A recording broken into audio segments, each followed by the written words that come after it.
जी जनसंवाद एक ऐसा कार्यक्रम जो आपकी समस्याएं, आपकी परेशानियां सुनता है और उन अधिकारियों तक, उन मंत्रियों तक, उन संतरियों तक पहुंचाता है जो आज तक आपकी आवाज नहीं सुन पाए, आपकी समस्याओं का हल आज तक नहीं निकाल पाए। और आज जी संवाद की टीम जो है वो पहुंच चुकी है अरनिया ब्लॉक के त्रेवा गांव में, जहां पर सभी बुद्धिजीवी लोग, यहाँ के सरपंच, यहाँ के अलग अलग तबकों से रिप्रेजेंटेटिव सभी आज हमारे साथ जुड़े हैं। और आज ये सब लोग अपनी परेशानियां, अपनी बातें, अपने विचार जी संवाद के मंच से देश भर तक पहुंचाएंगे और उन अधिकारियों तक पहुंचाएंगे जो शायद इनकी बात की जो वुकत है वो आज तक नहीं डाल पाए, इनकी जो बात है उसकी जो परेशानियां है उसके सोल्यूशन जो है वो नहीं दे पाए। मैं सभी त्रेवा के गांव के निवासियों से एक बार रिक्वेस्ट करूंगा कि आप सबके लिए एक बार जोरदार तालियां जो है अपने लिए बजा दीजिए कि आज सब लोग अपना समय निकालकर, बहुमूल्य समय निकालकर जो है वो आज आए हैं और अपनी परेशानियों की बात जो है वो यहाँ पर करेंगे।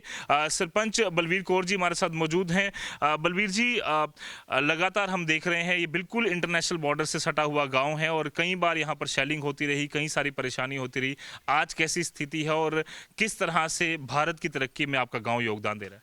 देखिए, बहुत बहुत धन्यवाद। पहले तो मैं जी चैनल का करूंगी कि आपने हमें इतना सक्षम माना कि हमारे भी दुख दर्द आप सुनने के लिए यहाँ पे आए। बैठ जाइए, आराम से बात करें। जी बहुत अच्छा लगता है कि जब आप जैसे चैनल यहाँ पे आके लोगों की पीड़ा, लोगों के दुख पूछते हैं तो अच्छा भी लगता है। पर बॉर्डर पे अगर मैं समस्याओं की बात करूँ तो बहुत सारी समस्याएं हैं। विकसित भारत की बात करूँ तो विकसित भी बहुत हुआ है, बट आज भी काम करने की बहुत ज़्यादा ज़रूरत है। और मैं खास करके अपील करूँगी उन डिपार्टमेंट्स को जिन जिन के ये काम है, खास करके अगर मैं बॉर्डर की बात करूं तो बॉर्डर के ऊपर सबसे इम्पॉर्टेंट मुद्दा जो आज की डेट में है वो है इलेक्ट्रिसिटी, कि बॉर्डर के ऊपर इलेक्ट्रिसिटी, क्योंकि हमारे घरों में, हमारे खेतों में सिर्फ हमारे पास एक ही खिता है, वो है किसानी। और किसान, अगर मैं बात करूं, भारत की रीढ़ की हड्डी है। तो किसानों के पास आज इलेक्ट्रिसिटी की बड़ी किल्लत है।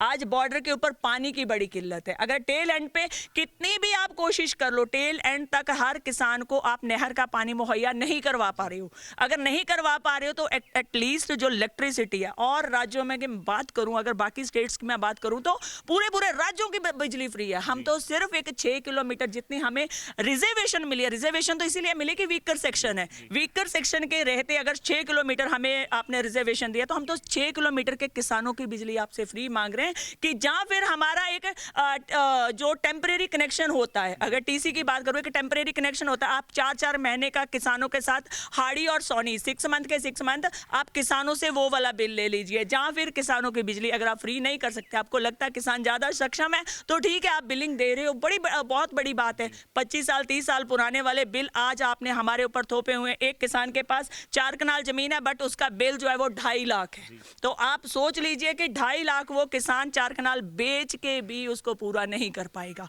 तो बहुत बड़ी समस्या हमारे यहाँ पे बिजली और पानी की है बॉर्डर के ऊपर। अगर मैं बॉर्डर की बात करूं, मेरे पास बहुत भंडार है समस्या का, बट मैं एक चीज चाहूंगी कि आज जितने यहाँ पे बुद्धिजीवी बैठे हैं वो भी अपनी एक बात रखें, देन आफ्टर मैं आपसे कंटिन्यू करूंगा। मैं फिर से आपके पास आऊंगा। सरपंच मैम, सर आपका नाम? मेरा नाम सर सोमराज है। सोमराज जी, क्या हालात हैं अभी बॉर्डर के? पिछले साल हमने देखा पहलगाम अटैक के बाद ऑपरेशन सिंदूर में भी स्थिति काफ़ी यहाँ जो है वो तनावपूर्ण बनी हुई थी। अभी क्या हालात है? मैं तो आपका बहुत बहुत शुक्रिया अदा करता हूँ कि तुम बॉर्डर पर आए और हमारे जिन लोगों के आने बात सुनी। हमारी सरपंच साहब ने तुम्हें बताया है कि हमारे बॉर्डर में समस्या तो बहुत हैं। मेन हमारी इलेक्ट्रिसिटी की बात बताई है सरपंच साहब ने, लेकिन मेरा मुद्दा यह है कि हमारी जो माल 1-2 दिन पहले भी हमने प्रोटेस्ट किया था कि हमें माल का ना हक दिया जाए। हमारे जम्मू कश्मीर में लाटमेट ज़मीन बहुत है, जो कि पीएम किसान योजना का 2-2 हज़ार रुपया 3-3 हज़ार रुपया मिलता था, वो 80% लोग जो हैं उस लाभ से वंचित हैं। उनको माल का ना हक दिया जाए। और बाकी बॉर्डर के कौन से लोग हैं जिन्हें अलॉटमेंट हुई थी? ये हमारी स्टेट गवर्नमेंट ने इनको लोकल लाटी जो की थी, 47 के भी लाटी हैं, 65 के भी हैं, 71 के भी हैं।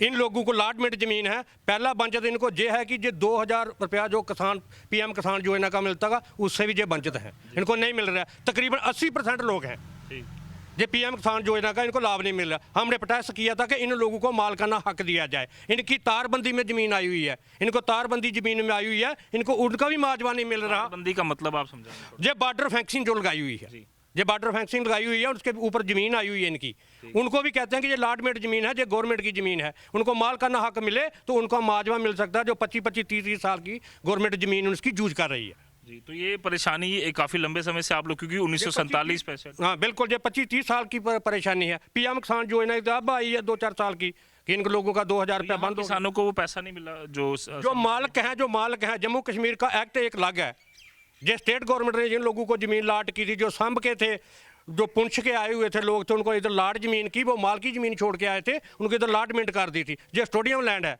ये स्टोडियम लैंड का इनको माल का ना हक नहीं मिल रहा है। जब माल की ज़मीन होगी तो इनको 2000 भी मिलेगा, इनको फेंसिंग का तार का पैसा भी मिलेगा बॉर्डर का। बिल्कुल, और ये परेशानी कई दिनों से लगातार ये लोग जो हैं अलग अलग यहाँ पर मंचों पर अपनी बात जो है वो रखते भी रहे हैं, और इसीलिए जी संवाद जो है आज यहाँ तक पहुँचा। सर, आपका नाम? पंच कृष्ण लाल।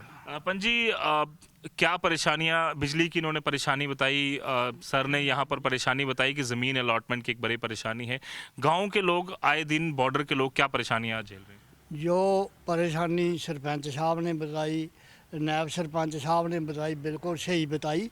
हमें बॉर्डर पर बहुत ज़्यादा परेशानियां हैं, क्योंकि जैसे हम संभ के रिफ्यूजी हैं, 65-71 के, 47 के भी हैं, तो 4-4 किले ज़मीन गवर्नमेंट ने दी थी, उसमें कुछ तारबंदी करके 5-6 कनाल तो वैसे ही चले गई है। जो अभी बंद बन रहा है, तार लगी हुई है, उसका कोई पैसा, कोई मुआवजा लोगों को नहीं। हमारी ज़मीन तो 4 किले तकरीबन बर्बाद हो गई है। आगे बंटवारे के साथ जब भाइयों में बंटवारा, किसी की 2 कनाल, किसी की 4 कनाल, उसमें 4-4 कनाल में बम्बी लगाई हुई है, अभी उस बम्बी का किराया मांग रहे हैं। सबसे बड़ी प्रॉब्लम तो हमें ये किराए की आ गई है कि पानी तो चाहिए ना, 4 कनाल उसको भी पानी चाहिए। ज़मींदार बम्बी लगाएगा, बोर कराएगा, तो उसका किराया गवर्नमेंट मांगेगी।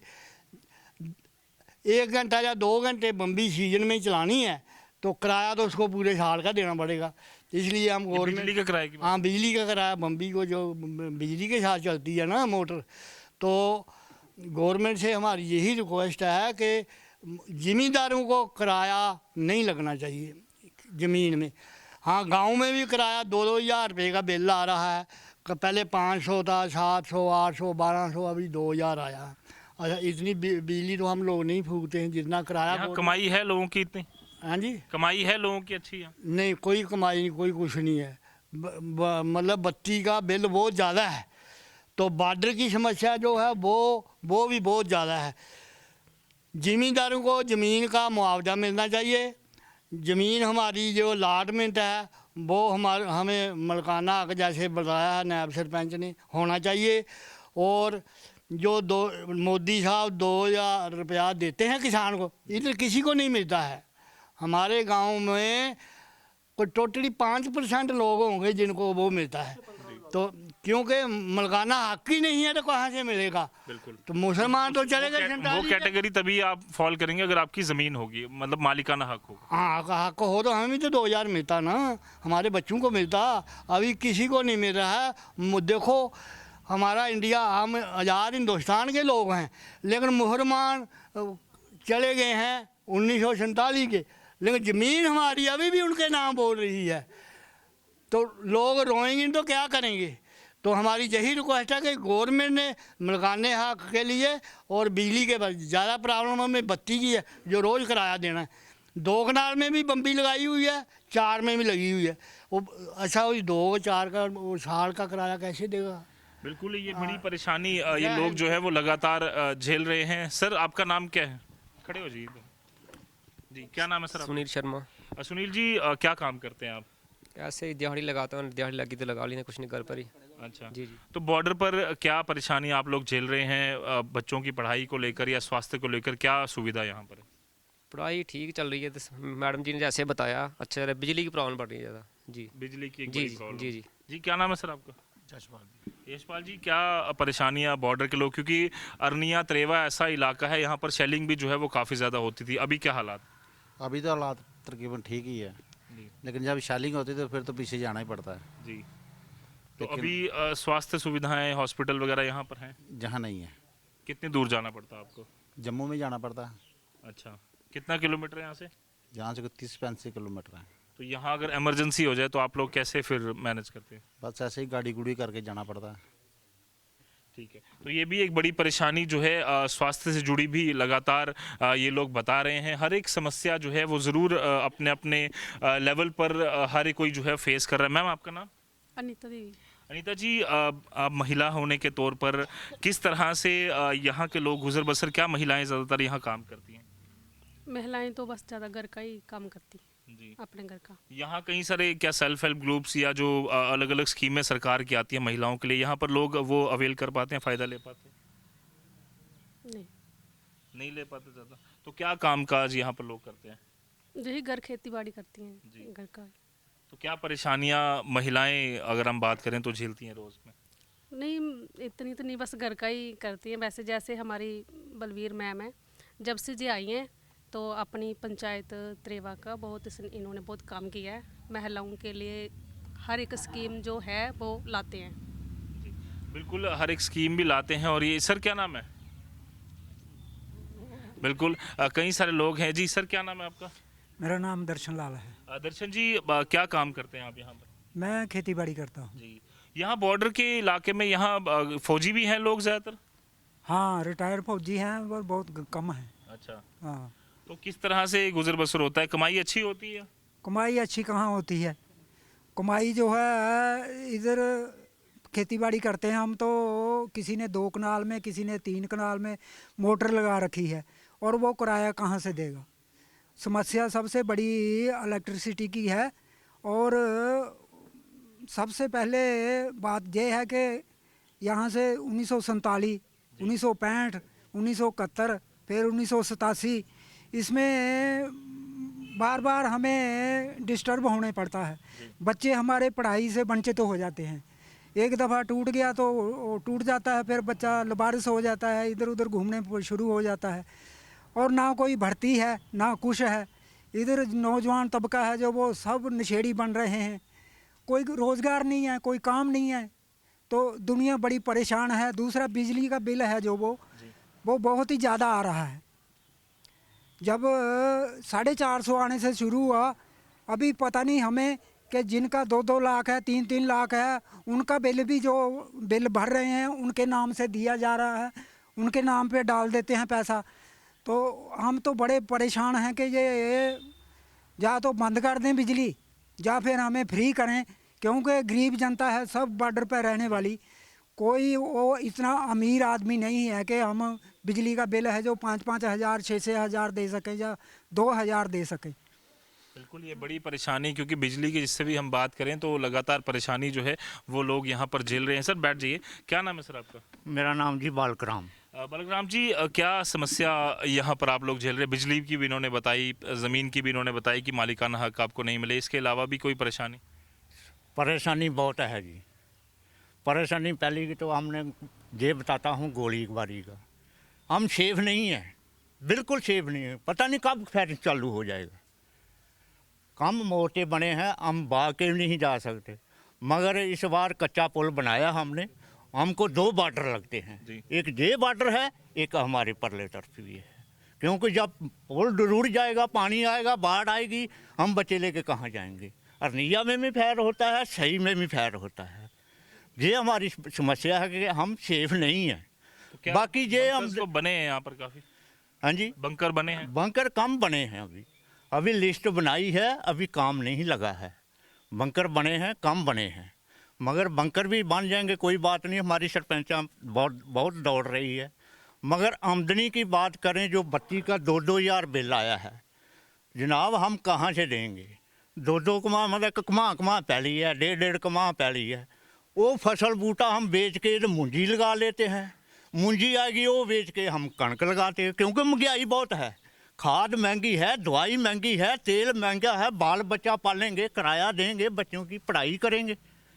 आमदन हमारी कोई नहीं है, कोई कारोबार नहीं हमारे बॉर्डर पर, कोई सेफ नहीं है, कोई कारोबार नहीं, कोई आमदन नहीं है। गवर्नमेंट चाहे तो आके देख सकती है कि इतनी की आमदन कहाँ से है, क्या आमदन है हमको। हम तो ऐसे ही बैठे हैं, लगी दिहाड़ी तो लगा लेंगे, नहीं लगेगी तो चुप करके बैठेंगे। दिहाड़ी किस चीज़ की लगती है? यही किसी के घर में लग जाएंगे, चाहे कहीं नहर का काम लग जाएगा, रोड पर लगा लेंगे, चाहे नरेगा कार्ड भी जो बनाया है उसका भी काम कम आता है, कुछ ज़्यादा खास नहीं आता है हमको। तो इसलिए इधर ऐसे ही बैठे हैं जी, क्या करना है, क्या आमदन है हमको, कोई आमदन नहीं है। तो क्या अपील आपकी रहेगी अधिकारियों से या जो एमएलएज हैं यहाँ के उनसे? हम तो यही अपील करेंगे, पहले जी हमारी बत्ती का और पानी की समस्या हल करें। नहर तो बनी है मगर पानी नहीं आता है। बत्ती है जो मोटर लगाई हैं, जो दाना पानी, मैं पहले भी बोला कि जो दाना पानी आता है हमारे पास, हम उसको बेच के कुछ खाने के लिए रख लेते हैं, कुछ अपना राशन पानी डाल लेते हैं, कुछ हम वो किराया कहाँ से देंगे। अगला फसल भी लगाना होता है, जब हम फसल लगाएंगे, मुंजी बेचेंगे तो कणक बीजेंगे, कणक बेचेंगे तो मुंजी लगाएंगे। लगाई भाई ये आते हैं, उनका भी रेट ज़्यादा है, खाद का भी रेट ज़्यादा है, दवाई का भी रेट ज़्यादा है, तेल भी महंगा है। तो हम हर तरह से महंगाई आपके लिए हम परेशान है। हर तरफ से हमारी जो है महंगाई है, आमदन कोई नहीं है, खर्चा ही खर्चा है, खर्चा ही खर्चा, बहुत खर्चा है, मगर हमको आमदन नहीं है, किसी पैसे भी आमदन नहीं है। हमारे इधर बिजली कोई का किराया आपको मुफ्त हो जाता है, माफ़ कर दी जाती है, हम तो तो यही अपील करते हैं गवर्नमेंट के आगे कि हमको बत्ती का जो है पहले बत्ती फ्री हमको मिलनी चाहिए, कि ताकि हम किसी तरह से थोड़ी सी राहत मिले सकती है। बिल्कुल एक बड़ी समस्या लगातार ये लोग जो हैं वो यहाँ पर झेल रहे हैं। कुछ और युवा भी हैं हमारे साथ, इनसे बातचीत करेंगे। सर क्या नाम है? खड़े हो जाइए। सन्नी कुमार सर। जी सन्नी जी, क्या उम्र है आपकी? अभी 32-33 साल है। 33 साल है। क्या काम यहाँ पर करते हैं लोग आपके एज के ग्रुप के? सारे क्या काम करते हैं साथी? सब बेरोजगारी सब। हाँ, तो हम यही चाहते हैं, ज़्यादा बात तो नहीं आती, हम चाहते हैं कि बिजली का बिल माफ़ होना चाहिए हमको। हाँ, क्योंकि उससे फ़ायदा होगा? हाँ बिल्कुल होगा सर, क्योंकि कुछ तो बचत होगी ना। और इधर हम जब आके जाते हैं, इधर पुल भी नहीं है कोई, हम चाहते हैं कि गवर्नमेंट से कि पुल भी बन जाए और बिजली का बिल भी माफ़ हो जाए। बिल्कुल, पुल बन जाए, बिजली का बिल माफ़ हो जाए। पानी की समस्या एक बड़ी लगातार ये लोग जो हैं वो झेल रहे हैं। और अभी भी अगर हम बात करें तो कुछ लोग जो हैं वो अलग अलग तबकों से यहाँ पर आते हैं, लगातार कई परेशानियाँ झेल रहे हैं। सरपंच मैम के बाद फिर से मैं आऊँगा। मैम, महिलाओं की बात करें या फिर अगर हम यहाँ पर जो बच्चे हैं, क्या कुछ उनके लिए सुविधा है? पढ़ाई की बात करें या खेल कूद के लिए क्या यहाँ पर स्टेडियम या ग्राउंड बने हुए हैं? बिल्कुल, देखिए जैसे आपने लोगों से बात करी बॉर्डर के ऊपर, और ख़ास करके मैं बात करूं किसानों की, किसान जब कैमरा सामने आता है वो चुप कर जाते हैं, ये उतनी अपनी समस्या आपको नहीं बता पाए। मैं आपको इसको, क्योंकि हम लोग वर्क कर रहे हैं 7 ईयर से, हमने क्या अचीव किया, क्या हम अभी तक मुश्किलों से घिरे हुए हैं। बॉर्डर के ऊपर अगर बात करूं तो जैसे मेरे भाई ने बताया 33 ईयर ओल्ड, और आज तक हमने 50 बार मेमोरेंडम दिया कि एक बॉर्डर के लिए हमेशा एक भर्ती आती थी कि आप एक बॉर्डर बेल्ट के बच्चों को, जो 30 एज ग्रुप वाले बच्चे हैं, उनको उनकी एनर्जी चैनलाइज करने के लिए एक हमारी आर्मी में भी और जेकेपी में भी एक बॉर्डर भर्ती आती थी। बट आज उसका नामो निशान नहीं है। लास्ट 7-8 ईयर से वो भी ख़त्म है यहाँ पे।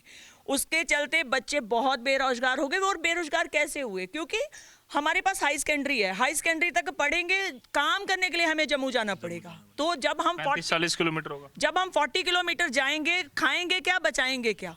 क्योंकि जाने में उतना तेल लग जाएगा, आने में उतना, और वहाँ पे लास्ट क्या मिलेगा? 10,000, 7,000 तो आपका किराए में ही चला जाएगा। क्योंकि नॉर्मल एक मैं बाइक की बात करूँ तो जाते टाइम 150 का वो तेल खाती है, 150 पौने 200 का तेल जाने आने का वो खाती है। तो कितना महीने का हो गया? 6,000 रुपये हो गया, पीछे क्या बचा उसके पास? तो बच्चे ज़्यादातर घर रहना प्रेफर करते हैं, फिर और क्या करें? और बच्चे इसी वजह से नशों की तरफ जा रहे हैं। आज क्या बॉर्डर के ऊपर इतनी सेंसिटिविटी होने के बावजूद, अगर आपने बड़ी ब्राह्मणा में इतनी अच्छी अच्छी फैक्ट्रीज लगाई हैं, क्या वो बॉर्डर के ऊपर नहीं आ सकती? इनको घर में रोजगार मिलेगा, बहनों को भी मिलेगा, बच्चों को भी मिलेगा। क्या वो रोजगार यहाँ पे नहीं खुल सकता? हमने आज, मैं आपको एक चीज बताने में मुझे बड़ा अच्छा लगता है कि हम लोग अगर काम कर रहे हैं तो फिर गवर्नमेंट हमें अपना हैंड क्यों नहीं दे रही है? और आज की डेट में टेल एंड पे बैठ के नहरों में, अगर मैं नहर की बात करूँ तो नहर में आप सफिशिएंट पानी हर खेत को नहीं पहुँचा सकते, तो फिर आप इलेक्ट्रिसिटी फ्री कर दीजिए। मेरा मुद्दा यही है। और सेकंड, मालकाना हक, जैसे मेरे नायब साहब ने बोला, मालकाना हक बहुत इंपॉर्टेंट पार्ट है। आपने भी कवर किया होगा, थोड़े दिन पहले 16 तारीख को प्रोटेस्ट हुआ। आज तक मैं अगर बात करूं तो अभी तक गवर्नमेंट अभी भी आंखें बंद करके बैठी हुई है। उस पर अभी भी इन्होंने संज्ञान नहीं लिया, उस पर अभी भी इन्होंने वर्क नहीं किया। उसके बाद अगर बात करें खेल कूद की, अगर हमारे पास कोई भी काम जम्मू में स्टार्ट होता है जम्मू में ही खत्म हो जाता है, टेल एंड तक क्यों नहीं पहुंचता? टेल एंड तक वही काम पहुंचता है जो सेंटर से आता है। बॉर्डर के लोगों की समस्याएं परेशानियां मतलब आती ही नहीं है सामने। हमने देखा कई बार, क्योंकि जम्मू कैपिटल सिटी है, वहां पर जो भी आएगा मिनिस्टर्स या एमएलएज या देश के कोने से कोई भी आएगा वो सीधा शहर में जाएगा, गांव तक आपकी बात जो है वो नहीं पहुंच पाए। भाई साहब मैं एक चीज बताती हूँ, मैंने आपको बताया कि सेंटर गांव को देख रहा है, बट अगर मैं ऑनरेबल अपनी दोनों की, अगर एडमिनिस्ट्रेशन एलजी साहब और मैं गवर्नमेंट की बात करूं, इन दोनों का बॉर्डर के ऊपर कोई ध्यान नहीं है। इनका दोनों का किसानों के ऊपर, अभी आपने बजट देखा, बजट में किसानों के लिए क्या रखा इन्होंने, क्या बोला बजट के ऊपर, क्या किसानों को एक भी रिलीफ दी इन्होंने, क्या किसानों के बारे में किसी ने बात की वहां पे, क्या किसानों की परेशानियां देखी किसी ने? कोविड में आपने देखा होगा 2 साल कोविड रहा, अगर फैक्ट्रीज बड़ी बड़ी इंडस्ट्री का बिल माफ हो सकता है, किसान कौन से सरमायादार हैं? एक किसान का बिजली का बिल मुझे माफ बता दीजिए, उन 2 सालों में नहीं किया।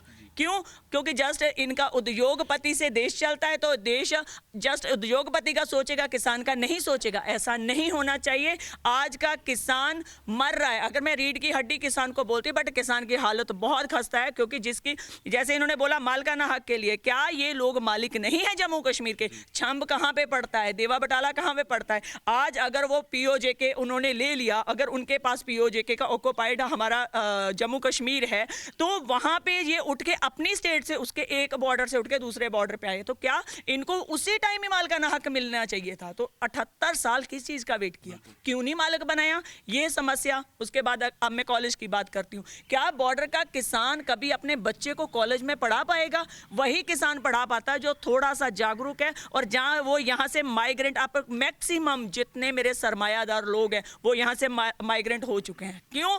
उन्होंने अपने बच्चों को पढ़ाना है, वो सारे के सारे यहाँ से जा चुके हैं, छोड़ के वो जमींदारी छोड़ चुके हैं, उन्होंने अपनी जमीन जहाँ पे पट्टे पे दे रखी है, किराए पे दे रखी है, वो यहाँ से जा चुके हैं। और वो वही जो आर्मी में, बीएसएफ में, पुलिस में जो लोग हैं सरमायादार हैं हमारे, वो, मैं तो उनको सरमायादार बोलती हूँ, वो सारे के सारे पीछे चले गए अपने बच्चों को लेके। बॉर्डर के ऊपर कौन रह रहा है? सिर्फ एक निहत्था किसान। और आज अगर आप देखोगे, जब कुछ भी होता है किसान मरता है, विदाउट यूनिफॉर्म सोल्जर्स हैं, हम लोग अपने आप को बोलते हैं, बट क्या हमारी गवर्नमेंट हमारे लिए कवच का इंतजाम करती है? बंकर्स की बात की, 18 में बंकर्स बने थे, 50 बंकर्स त्रेवा पंचायत में बने थे, और हाउस होल्ड मेरे पास 1000 का हाउस होल्ड है। तो क्या वो, और वो भी सिंगल रूम, अगर सिंगल इंडिविजुअल बंकर्स अगर मैं बोलूँ तो 50 घरों के लिए बने हैं। उस टाइम उन्होंने भी कुछ अपने अपने लोगों के बना के 18 में काम खत्म कर दिया। 50 बंकर क्या सफिशिएंट है 1000 हाउस होल्ड के लिए?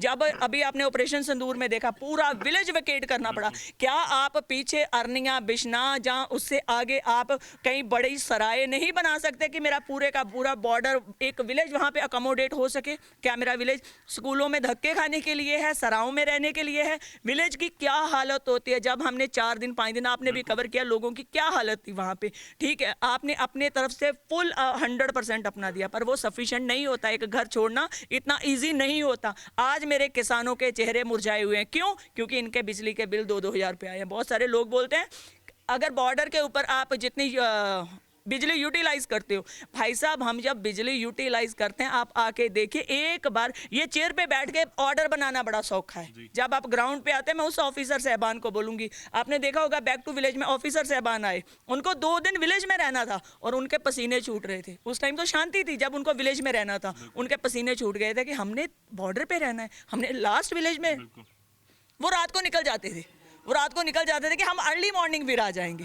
मतलब ऐसे करके तो बैक टू विलेज हमारे हुए। तो इन लोगों को ये चीज़ समझने पड़ेगी, जब आप सिटी में बैठ के कोई ऑर्डर पास करते हैं, आप अपना ही देख लीजिए, जी चैनल आप जम्मू कवर करते हैं, क्या आप बॉर्डर पे आते हैं? क्या आपको कोई डायरेक्शन देता कि जाइए बॉर्डर के ऊपर कवर कीजिए बॉर्डर की क्या हालत है? आज आपके, मैं बहुत बहुत धन्यवाद करूंगी आपके चैनल का कि आप लोग एटलीस्ट हमारे पास आए तो सही, हमारी समस्या सुनी तो सही। ना हमारे पास हॉस्पिटल है, अगर पाक शेलिंग की वजह से मेरे विलेज में 2018 में 2 कैजुअलिटी हुई, आप ट्रस्ट करोगे? जब उनको वो शेल लगे, वो अर्निंगा तक सरवाइव नहीं कर पाए। क्या अगर मेरे इलाके में अगर उनकी ब्लीडिंग इतनी ज़्यादा, कोई प्राइमरी हेल्थ सेंटर या CHC कोई हेल्थ एंड वेलनेस सेंटर है, बट उसमें भी हमारा एलोपैथिक का डॉक्टर नहीं है, होम्योपैथिक का डॉक्टर उसको सर्व कर रहा है। ठीक है, हम मानते हैं वो ड्रेसिंग कर सकते हैं। आशा वर्कर्स बेचारी पूरा विलेज घूम घूम के लोगों के घरों को चेक करती हैं। मुझे ये बताइए, सिर्फ आशा वर्कर विलेज के टेक केयर कर सकती है? एक आशा वर्कर पूरा विलेज देख सकती है? उसके लिए डॉक्टर नहीं चाहिए, एक्सपर्ट नहीं चाहिए। अगर मेरे अर्निया में आप ट्रॉमा सेंटर बना देते, हम नहीं कहते कि आप हमें बड़ा हॉस्पिटल दो, एक ट्रॉमा सेंटर बना दो, एक इमरजेंसी हॉस्पिटल बना दो आपके, एटलीस्ट एक हर जो बॉर्डर विलेजेस हैं इनके अंदर एक एक एम्बुलेंस हो कि अगर कोई बॉर्डर को ज़रूरत पड़ती है तो एम्बुलेंस अवेलेबल हो, तो उसी टाइम हम उसको उपचार करवा सकते हैं, वो बंदा बच सकता है। बॉर्डर के ऊपर अगर कोई किसान मरता है तो उसका पूरा परिवार मरता है, हम हमेशा कहते हैं, क्योंकि उसी के ऊपर पूरा कारोबार है। ये अब्रॉड नहीं है कि घर के सारे मेंबर ही मेहनत करते हैं। यहाँ पे अगर 10 मेंबर हो तो 3 हमारे जो किसानी करते हैं, बाकी 7 जो हैं वो उनको बुजुर्ग भी हैं, बच्चे भी हैं, वो घर पे रहेंगे। तो उसमें अब ये देखिए, अगर उन तीनों में से किसी को कुछ हो जाए तो कैसे सर्वाइवल होगा? वो 7 के 7 मर गए। अब मैं ये चीज़ गवर्नमेंट को भी समझाना चाहती हूँ कि बॉर्डर के ऊपर दिखाना, क्योंकि हाथी के दांत खाने की और दिखाने की और होते हैं। बॉर्डर पे आइए, आपको समझ में आएगा। एवरीडे हमारी एक नई जंग है, एवरीडे हमारी एक नई लड़ाई है, मालकाना हक को लेके, बिजली को लेके, रोड को लेके। अगर आप जम्मू में कोई स्कीम लॉन्च करते हैं, आप क्या बॉर्डर को प्रायोरिटी नहीं दे सकते? दे सकते हैं, क्योंकि बॉर्डर के ऊपर से अगर किसानों से रिलेटेड मैं आपके साथ बात करूंगी। HADP की स्कीम आई, 5000 करोड़ का प्रोजेक्ट आया। 5000 करोड़ का अगर प्रोजेक्ट आया तो क्या आपने उसमें प्रायोरिटी बॉर्डर को दी? नहीं दी। हम बहुत पूरे बॉर्डर की बात कर रहे हैं, 6 किलोमीटर का दायरा, 6 किलोमीटर की रिजर्वेशन है। क्या आपने प्रायोरिटी बॉर्डर को दी? नहीं दी। आपने बॉर्डर को आगे नहीं लिया। अभी जिस तरह से आपने जिक्र किया, उमर अब्दुल्ला सरकार ने दूसरा बजट अपना पेश किया है, कई सारी चीज़ें उन्होंने AAY के लिए की, कई सारी स्कीमें जो हैं वो अलग अलग तबकों के लिए उन्होंने रखी हैं। बॉर्डर के लिए, किसानों के लिए, या फिर उन लोगों के लिए जो रिजर्व कैटेगरी से आते हैं, या वो लोग जो लगातार परेशानी झेलते हैं, क्या कुछ स्पेसिफिकली बजट की बात किया? कहा कि हम आगे इस तरह की चर्चा करेंगे, बात करेंगे, बजट रखेंगे? मुझे तो बजट में कुछ नहीं दिखा। आप मुझे AAY की हम बात करते हैं, अगर इलेक्ट्रिसिटी की आप 200 आप यूनिट बोल रहे थे हम फ्री करेंगे, मतलब आप 200 AAY को फ्री करेंगे। और आपको पता पूरी बिश्नाह कॉन्स्टिट्यूएंसी में 1 लाख वोटर में सिर्फ 300 लोग, 300 हाउस होल्ड हैं जिनके पास AAY राशन कार्ड है।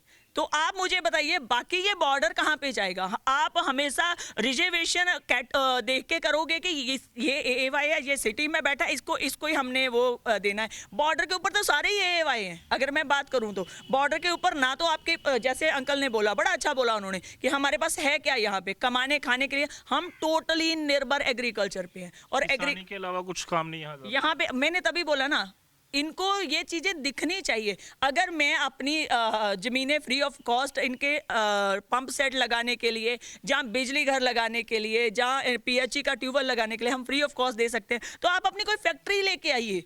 मैं खुद बोल रही हूँ कि हम अपनी ज़मीन आपको प्रोवाइड करवाएंगे कि भाई यहाँ पे अपनी फैक्ट्री खोलिए, आपको ज़मीन का पे करने की ज़रूरत नहीं पड़ेगी। बट एटलीस्ट मेरे किसानों के लिए, मेरे लोगों के लिए कोई रोज़गार तो हो जाएगा। बट आज तक बॉर्डर के ऊपर ऐसा किसी ने नहीं सोचा। युवा 21 साल 23 साल में जब अपनी पढ़ाई ख़त्म करता है यहाँ पर, तो क्या काम करता है? क्योंकि पहले हम देखते थे यहाँ पर लगातार बच्चे सुबह दौड़ लगा रहे होते थे और तैयारी करते थे भर्ती की। अभी वो मंजर थोड़ा कम हमें देखने को मिलता है।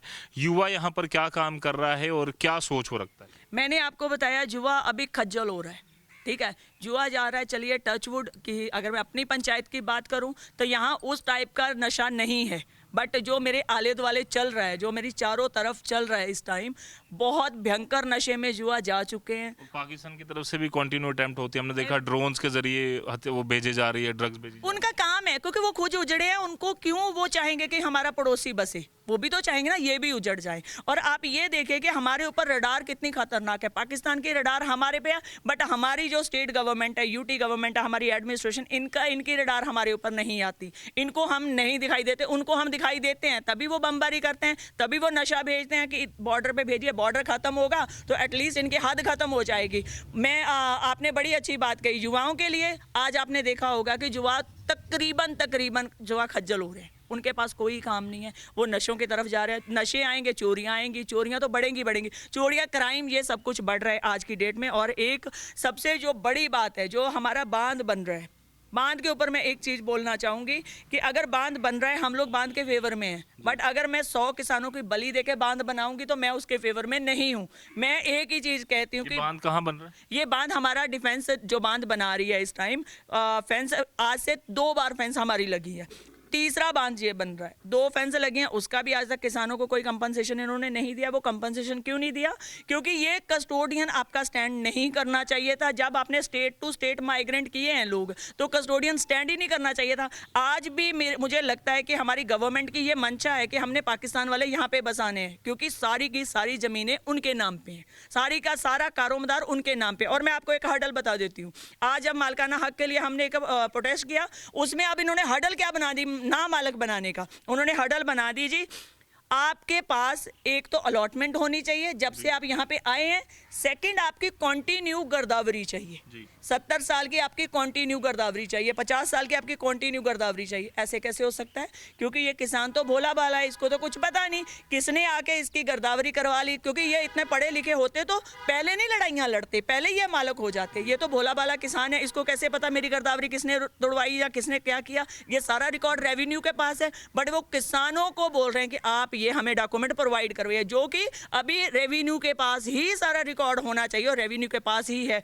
कब से गर्दावरी चली, किसने तोड़ी, क्यों तोड़ी, रीजन क्या है, वो सारे के सारे रीजन इनके पास है। बट वो देख रहे हैं कि किसान हमें ये प्रोवाइड करे। अब किसान जाएगा जम्मू ACR के पास, वहां से अपना वो खज्जल हो के वहां से डॉक्यूमेंट निकलवाएगा, मिलेंगे नहीं मिलेंगे वो एक सेकंड पार्ट रह गया। मतलब वो मालकाना हक वाला जो लॉलीपॉप है वो फिर वहीं पे वही अटक जाएगा। वो मसला चल रहा है। वो भी मसला चल रहा है एवरी डे। अगर ये मेरी बहनें आज घर पे फ्री बैठी हैं, क्या इनके लिए रोजगार नहीं हो सकता? क्या आप जम्मू में फैक्ट्रीज खोलते हैं, बिश्ना बड़ी ब्राह्मणा पड़ जाता है उसको, तो बॉर्डर को कौन सा आप एरिया हमारे पड़ता है? हमें पड़ता है ये पाकिस्तान पास में। हम तो पाकिस्तान भी नहीं जा सकते क्योंकि हम लोग देशभक्त लोग, अपना देश क्यों छोड़े? बट आप हमें मजबूर कर रहे हो। जी मैम, यहाँ पर BSF यहाँ पर बिल्कुल आपके साथ रहती है शाना बशाना। किस तरह का समन्वय, किस तरह का रोल उनके साथ आपका रहता है? क्योंकि लगातार क्योंकि वही आपके एक सेफगार्ड के तौर पर काम कर रहे हैं। देखिए, BSF का बड़ा पॉजिटिव रोल रहता है।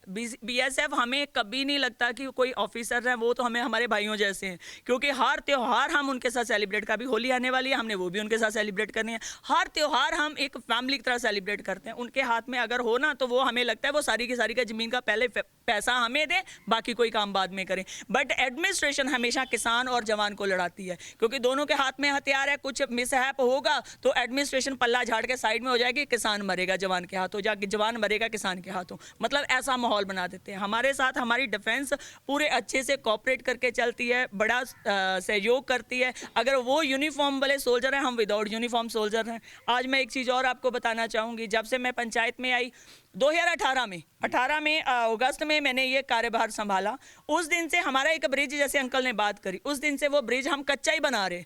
हमने 2019 में 2 अक्टूबर हमारे एडवाइज़र थे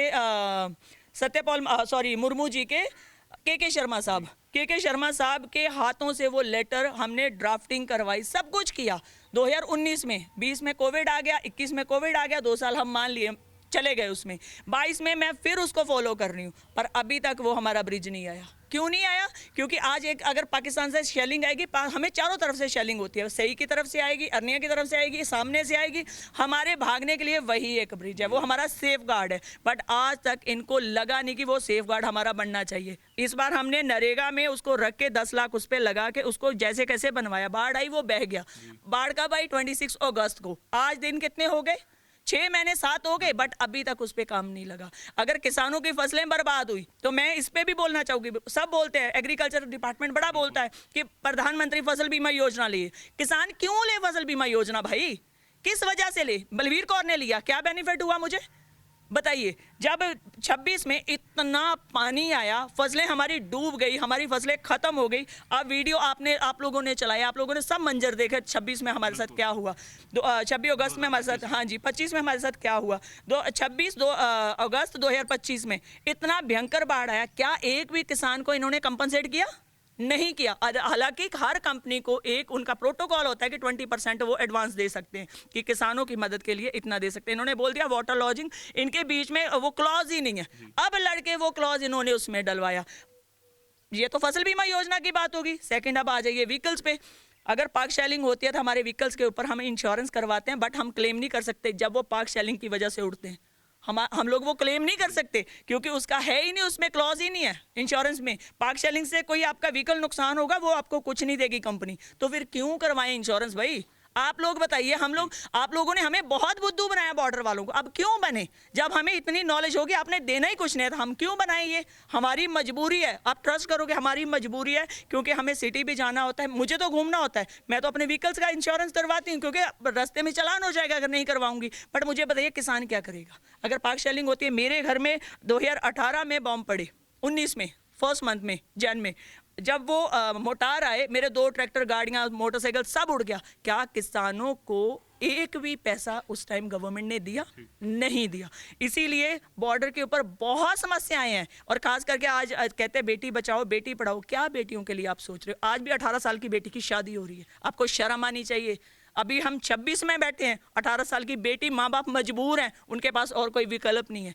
वो कहाँ बेटी भेजेगा? जम्मू जाने में क्योंकि जो माहौल बन रहा है इस टाइम, किसान डरता है कि मेरी बेटी जम्मू जाएगी, कैसी जाएगी अकेली, क्योंकि आज तक विलेज से वो बाहर नहीं निकली, वो बाहर नहीं जा सकती। लास्ट वही करते हैं कि 18 साल की बेटी हुई उसकी शादी कर दो। आज भी विलेज में ये चीज़ें हो रही हैं। ये क्यों हो रही हैं? और सुप्रीम कोर्ट जब हमारी कोई भी कोर्ट कोई ऑर्डर निकालती है तो उसको इम्प्लीमेंट ये लोग क्यों नहीं करते? अगर आज इन्होंने बोल दिया कि 22 साल की बेटी होनी चाहिए शादी के लिए, तो क्यों नहीं ये इम्प्लीमेंट हो रहा? 22 साल की बेटी, उससे पहले उसकी शादी मत हो। क्योंकि आज मैं कहती हूँ कि 22 साल के बाद बच्चे को समझ में आती है कि दुनियादारी क्या है। तो 18 साल की बच्ची की आप शादी करके उसका बेड़ा गर्क कर देते हो, आगे वो जनरेशन को क्या सिखाएगी? अपने बच्चों को क्या सिखाएगी? उसका अपना माइंडसेट कितना है, वो क्या करेगी? मतलब सब कुछ सोसाइटी को ख़त्म करने का। सब कहते हैं कि हमारे बच्चे 3-3, 4-4 होने चाहिए, कहते हैं 4-4 बच्चे होने चाहिए। भाई साहब, जो बच्चे हैं उसको तो बचाओ, एटलीस्ट जो बेटियां हैं उनको तो बचाओ। 18 साल की जगह जो इन्होंने निकाला कि 22 साल की बेटी होनी चाहिए शादी के लिए, वो इम्प्लीमेंट क्यों नहीं हो रहा है? किस वजह से वो रुका हुआ है? वो 22 साल तक बेटी की एज लिमिट होनी चाहिए एटलीस्ट शादी के लिए। और भी बहुत सारी प्रॉब्लम्स हैं। आप सुनोगे और आपके श्रोतागण पता क्या बोलेंगे कि सरपंच के पास ही सारी प्रॉब्लम्स हैं और किसी के पास नहीं है। बट एवरी डे हम फेस करते हैं, एवरी डे हम जूझते हैं इन प्रॉब्लम से। बिल्कुल, ये परेशानियां लगातार ये लोग जो हैं वो झेल रहे हैं। मैं इन सभी का धन्यवाद भी करूंगा कि इन लोगों ने समय भी दिया हमें और अपनी परेशानियां जो है वो रखी। और ये जन संवाद का जी का पहला मकसद ही यही है कि इन लोगों की परेशानियां उन अधिकारियों तक, उन लोगों तक पहुंचाई जाए, उन विधायकों तक पहुंचाई जाए, उन मेंबर ऑफ पार्लियामेंट तक पहुंचाई जाए जो लोकसभा में इनकी आवाज़ जो है वो बुलंद तरीके से उठाएँ। और इसीलिए जी संवाद ने ये कोशिश की। आज तरेवा गाँव से लगातार मैं और मेरे सहयोगी केरनी ये सारी परेशानियां इन लोगों की आप तक पहुंचा रहे थे। और आप भी अपनी राय जो है वो ज़रूर हमारे साथ साझा कीजिए और इस तरह के कार्यक्रम को सपोर्ट कीजिए ताकि इन लोगों की परेशानियां हल जो है इनका वो भी यहाँ पर निकले। और जी संवाद के लिए मुझे और मेरे कैमरा सहयोगी मानिक केरनी को फिलहाल के लिए दी इजाज़त। तरेवा गाँव से रजत वोरा।